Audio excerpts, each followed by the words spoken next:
The world of Harry Potter has presented us with some of the most fascinating magical objects and artifacts that literally have us asking questions from the moment we read about them. Sometimes, not every time, but sometimes the big screen interpretations of these objects are utterly incredible in appearance.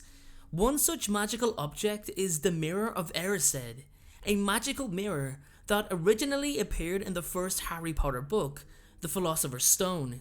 In today's video, I'm going to explain the origins of the mirror in detail, including its history, its powers, and the effect it had on several characters throughout the Harry Potter story. Welcome back to the world of Harry Potter, everyone, and please enjoy today's video on the Mirror of Erised.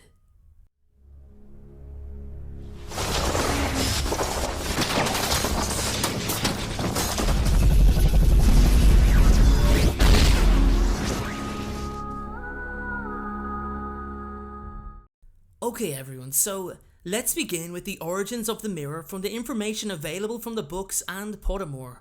Both sources have really helped me put together a nicely detailed video on this fascinating magical object. So let's begin. Now, the Mirror of Erised was created sometime around or before the 19th century. It's unknown who the creator was, but it appears to have been made with good intentions, to allow people to see their heart's deepest desires, with the implication of seeing such a desire, such a dream, that it can act as motivation for the person to actively pursue their goal.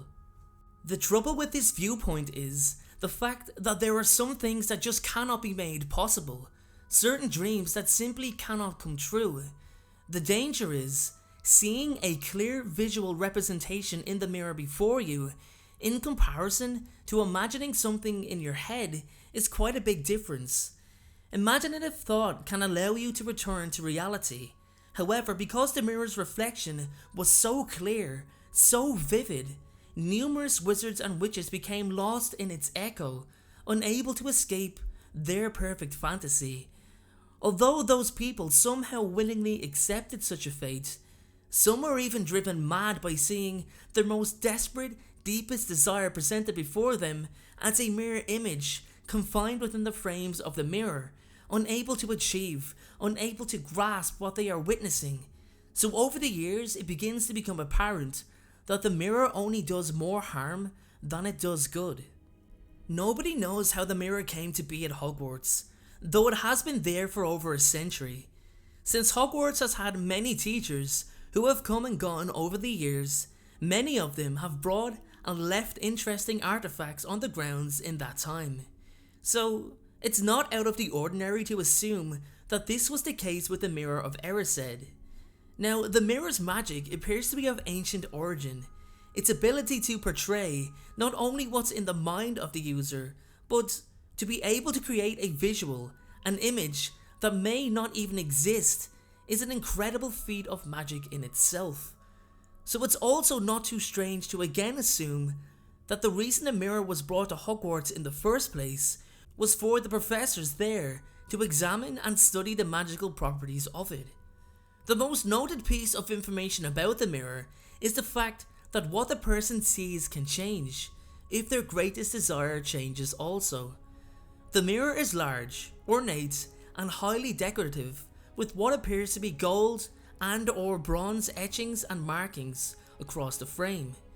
Across the bridge of the mirror lies an inscription. The writing engraved is supposedly in a foreign and probably dead language, which reads Erised stra eru oit ubi kafru oit on was. But if you look closely, it says, I show not your face but your heart's desire backwards, with the spaces rearranged. The best examples of the mirror in use are from both Harry Potter and Albus Dumbledore's standpoints. The beauty of the mirror for the reader is that it reveals the inner heartache that Albus Dumbledore suffers with. Built by J.K. Rowling as the all-powerful Albus Dumbledore, the greatest wizard of the age, no fear. It's refreshing to see what lies beneath the layers of Dumbledore's character. His earliest known use of the mirror was during his time as a professor in Hogwarts. He can be seen gazing upon his reflection as his former best friend and love interest Gellert Grindelwald appears before him, indicating his feelings for the Dark Wizard linger, but linger strongly. His heart's deepest desire to be reunited with him once more. The bitter taste for Albus is knowing that Gellert's actions have taken him far beyond the possibility of a happy reunion between the two. Dumbledore also relives the moment when the two created a blood pact, vowing never to fight each other, uniting their blood in a vial. A sad moment showing that Albus was naive enough to allow Gellert to hold the vial for safekeeping. Dumbledore's desire changed with age as the guilt of his past continued to haunt him. After defeating Grindelwald and knowing that his love for the man cost him the loss of his sister, for more than 50 years, the wizard seen the same thing every time he looked in the mirror of Erised, his family reunited and his sister Ariana alive and well. As I've mentioned, the mirror is the one object that allows the reader to truly see beneath the man that is Albus Dumbledore. Harry Potter's encounter was similar to his headmaster's, as it was also his family he desired more than anything. The difference being, while Albus had once had his family around him and then lost them, Harry had never known any of his. He'd seen his parents, their faces, as clear as day, as if he could actually touch them. It was a desire that could not come true. It differed to Ron Weasley's desire, for example, which was winning the Quidditch Cup as captain, becoming head boy, and overshadowing his brothers. This was something that was achievable. It was a realistic desire. Seeing his success in the mirror only acted as a motivation for Ron. The positives and perhaps the original intention for the mirror's construction. However, if we go back to Harry's time with the mirror, we begin to see the negative side of the object once more. Harry had craved to be part of a loving, meaningful, loyal family more than anything. He longed for his parents, especially after believing they were killed in an accident for so many years. However, knowing that they died for him only made his love for them stronger. The Mirror of Erised allowed Harry a glimpse into the life that he felt he should have had, or should have. Harry spent night after night getting lost in the speculum of what could have been. It got to the point where all Harry did was think about how soon he could get back to the mirror so he could look at his parents' faces once again. Dumbledore discovered Harry visiting the mirror one night and warned him that people have lost themselves over not being able to obtain what their reflection had shown them. The mirror was then moved at Dumbledore's request down to the secret chamber beneath the school. The headmaster had magically modified the mirror to conceal the Philosopher's Stone, only revealing the stone to the person who did not wish to use it. Its last known location was in the Room of Requirement, where it may have been possibly destroyed along with many other magical objects and artifacts by Vincent Crabbe's Fiendfire. Something that I think a lot of fans fail to notice is the fact that the Mirror of Erised can be considered the polar opposite of a Boggart. Though both have identical abilities, the mirror shows the person's deepest desire, while a Boggart shows their deepest fear. They are, of course, set apart by the fact that Boggarts are a type of creature, whereas the mirror is merely an object, which is never shown any sort of personality. But overall, it's quite an interesting topic of discussion.